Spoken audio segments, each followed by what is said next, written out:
निम्न द्विघात बहुपदों के शून्यक ज्ञात कीजिए और शून्यकों तथा गुणांकों के बीच के संबंध की सत्यता की जांच कीजिए। मतलब हमें इस द्विघात समीकरण को हल करके दो शून्यक जो होते हैं वो निकालना है और इसके सत्यता की जांच करनी है। मतलब गुणांकों के बीच जो संबंध होता है वो होता है कि जो सम ऑफ जीरोस यानी दोनों जो हमारे शून्यक है उनका योगफल जिसका मान होता है माइनस बी बटाए और दोनों शून्यकों के गुणनफल का मान होता है सी बटाए, तो उसको हमको क्या करना है, सत्यापित भी करना। तो चलिए हम लोग एक एक करके क्वेश्चंस को स्टार्ट करते हैं और आपको बहुत आसान तरीके से बहुत कम समय में मैं इन सभी क्वेश्चंस को करा रहा हूं। तो चलिए वीडियो को हम लोग स्टार्ट करते हैं। तो देखिए बच्चों, ये सवाल आपका है। तो सबसे पहले हमें क्या करना है, इसको गुणनखंड विधि से हल करना है। मतलब कैसे करना है आपको ध्यान से देखना है। ये द्विघात समीकरण को हल करने का एक्चुअल में दो तीन तरीका होता है, लेकिन जो सबसे बेसिक तरीका होता है वो मैं आपको बता रहा हूँ।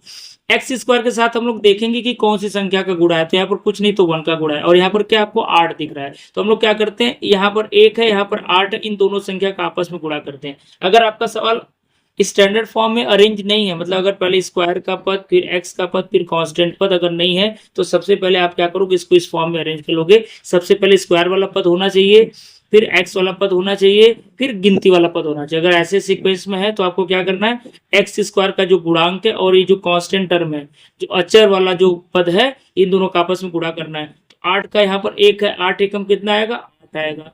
अब आपको क्या करना है बच्चों, 8 का गुणनखंड करना। अगर आप 8 का गुणनखंड करोगे तो 2 गुणे 2 गुणे 2 आएगा। मैं आपको करके बता देता हूँ। 2 चौको 8, 2 दूना 4 और 2 एकम 2, यानी 8 का हमने गुणनखंड किया तो क्या मिला, 2 गुणे 2 गुणे 2 मिला। अब ये जो आपको गुणनखंड मिलेगा, इसको आपको दो ग्रुप में क्या करना है, बांटना है। दोनों ग्रुप को आपस में जोड़ो या घटाओ, हमको बीच वाला पद यानी -2 मिलना चाहिए। तो अगर हम लोग ध्यान से देखें, अगर इन दोनों को बच्चों अगर हम लोग एक साथ रखें तो 2 दूना क्या मिलेगा, 4, और इस 2 को अलग रखें। ठीक है, अब देखो दो ग्रुप बन गया, 2 2 को एक साथ हमने लिया, 4 हो गया, 1 2 हो गया। हमें चाहिए क्या, 2। तो मैं क्या बोला, आपस में इसको जोड़ो या घटाओ, हमको बीच का मिलना चाहिए। तो आपको साफ साफ दिख रहा होगा कि अगर हम लोग 4 में से 2 घटाएं तो हमारा उत्तर 2 मिल जाएगा। लेकिन हमें यहाँ पर चूंकि ऋण में चाहिए तो बड़े वाले मान को हमको ऋण में रखना पड़ेगा और छोटे वाले मान को क्या रखना पड़ेगा, धन में रखना पड़ेगा। अब देखिए इसको हम लोग यहाँ पर कैसे लिखते हैं। यहाँ पर बच्चों ये लिखने का जो तरीका होता है वो आपका होता है एक्स स्क्वायर। अब यहाँ पर ऋण 4 है तो हम लोग लिखेंगे ऋण 4x, फिर धन 2 है तो हम लोग लिखेंगे धन 2x और ऋण 8। अब चूंकि हमको इसका शून्य ज्ञात करना है तो आपको इसको बराबर लेके चलना होता है, तो हम लोग लिख देंगे इक्वल टू 0। अब ऐसा करने से यहाँ पर दो दो का आपका जोड़ा बन गया, एक जोड़ा आपका ये बना, एक जोड़ा ये बना। इन दोनों में जो उभयनिष्ठ है उसको क्या करते हैं, बाहर करते हैं। तो यहाँ पर देखो x का 2 इस पद है, मतलब सॉरी x घातीय 2, यहाँ पर x घातीय 1 है। कम से कम एक x दोनों में है। यहाँ पर 4 है लेकिन यहाँ पर कोई संख्या नहीं है, तो गिनती में तो कोई कॉमन नहीं है, लेकिन अक्षर में देखोगे तो x कॉमन है। x को हम लोग बाहर कर लेंगे उभयनिष्ठ है चूंकि। अब जिसको बाहर करते हैं उससे भाग देके लिखते हैं। एक्स स्क्वायर को x से भाग दोगे तो आपको x बचेगा, माइनस यहाँ पर x को x से भाग दोगे कट जाएगा, क्या बचेगा, ऋण 4 बचेगा। अब क्या होता है कि जो पहले कोष्टक में आता है हमको अरेंज करके वैसे यहाँ पर भी कॉमन करके दूसरे कोष्टक में भी सेम टू सेम लाना पड़ता है। तो ध्यान से अगर हम लोग देखें तो यहाँ पर 2 है, यहाँ पर 8 है, दोनों में उभयनिष्ठ क्या है, 2 है। और सबसे बड़ी बात कि x का पद धन में चाहिए हमको, यहाँ पर देखिए धन में मिला है, तो यहाँ पर ऑलरेडी धन में, तो हम लोग यहाँ पर धन 2 कॉमन करेंगे। तो धन 2 कॉमन करेंगे तो 2 से अगर आप भाग दे तो 2 2 कट जाए, क्या बचेगा, x बचेगा और ऋण अपनी जगह रहेगा और 2 चौक को। अब आपको मिलान कर लेना है कि जो दोनों ब्रैकेट में वो सेम से मिला कि नहीं। अगर दोनों में सेम से मिला मतलब आपका उत्तर सही है, मतलब यहाँ तक आपका सोल्यूशन सही है, क्योंकि उत्तर तो आखिरी में आएगा। तो x ऋण 4 हम लोग दोनों में से उभयनिष्ठ इसको बाहर कर लेते हैं। तो क्या हमारे पास बचेगा, यहाँ पर x बचेगा और धन 2 बचेगा, तो धन 2 बराबर 0।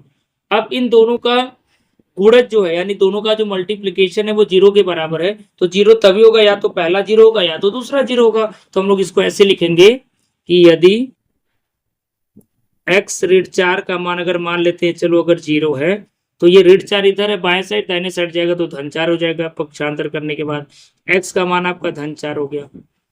ठीक, और दूसरा अगर हम लोग निकाल लें ऐसे ही, यदि मान लेते हैं कि x धन 2 बराबर 0 आ जाए, यहाँ पर धन 2 उधर जाके क्या हो जाएगा, ऋण 2, यानी x बराबर जब ऋण 2 रहेगा तब 0 आ जाएगा। तो यहाँ पर देखिए x का आपको 2 मान मिला, एक 4 मिला और एक ऋण 2 मिला, यही उसकी शून्य अंक हो गए। इसको आप शून्य बोल सकते हो, इंग्लिश में इसी को जीरोस बोलते हैं, या इसी को इसका आप हल बोल सकते हो, जो भी बोल लो। तो चूंकि द्विघात समीकरण है तो इसके दो हल मिलेंगे, दोनों हल आपके सामने आ गए। अब हमें इसके शून्यकों का क्या करना है, जांच भी तो करना है ना, क्योंकि शून्यकों के बीच संबंध के गुणांकों का हमें जांच करना है। तो वो कैसे किया जाता है, हम लोग क्या करेंगे, इन दोनों शून्य को डायरेक्ट जोड़ेंगे और गुणा करेंगे और सूत्र के अनुसार भी करेंगे। दोनों आपस में इक्वल आ गया तो मतलब आपका सत्यापित हो गया। तो हम लोग क्या करेंगे, यहाँ पर मूलों का योगफल गुणनफल निकाल लेते हैं। अगर हम लोग डायरेक्ट करें तो मूलों का योगफल यहाँ पर क्या होता है कि एक मूल को हम लोग अल्फा मान ले लेते हैं और एक मूल को बीटा मान लेते हैं। ठीक है, हमेशा ऐसे ही माना जाता है, लगभग अधिकतर किताब में आप देखेंगे कि मूलों को अल्फा बीटा माना जाता है, तो हम लोग भी वैसे ही करेंगे। तो मूलों का योगफल मान लेते हैं, एक अगर मूल हमारा अल्फा है और दूसरा मूल हमारा बीटा है, तो मूलों का योगफल कितना हो जाएगा, यानी इन दोनों को जोड़ देना है। तो 4 में अगर हम लोग ऋण 2 जोड़ें तो उत्तर 2 आएगा। भाई धन और ऋण मिलकर ये ऋण हो जाएगा और 4 में से 2 घटा देंगे तो हमारा उत्तर 2 आ जाएगा। ऐसे अगर हम लोग मूलों का गुणनफल निकालें, मूलों का गुणनफल निकालें, इसको हम लोग अल्फा गुणे बीटा से अगर रिप्रेजेंट करें तो इसको हम लोग करेंगे तो यानी डायरेक्ट दोनों का गुणा करना है। तो 4 गुणे ऋण 2 करोगे तो क्या गया, ऋण 8 है गया। अभी हम लोग यहाँ सूत्र नहीं बच्चों लगा रहे हैं, यहाँ पर हम लोग डायरेक्ट करके देख रहे हैं। अब हम लोग सूत्र के अनुसार भी करके देखेंगे कि हमारा उत्तर मिलता है कि नहीं मिलता। तो चलिए सूत्र के अनुसार कैसे करते हैं मैं आपको बता रहा हूँ। सूत्र क्या होता है, मूलों का योगफल का।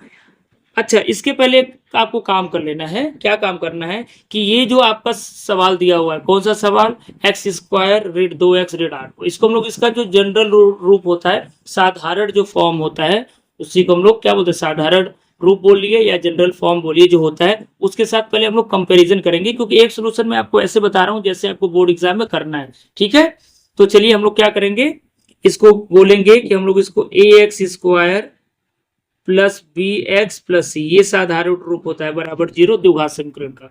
तो ax square plus B X plus C से तुलना करने पर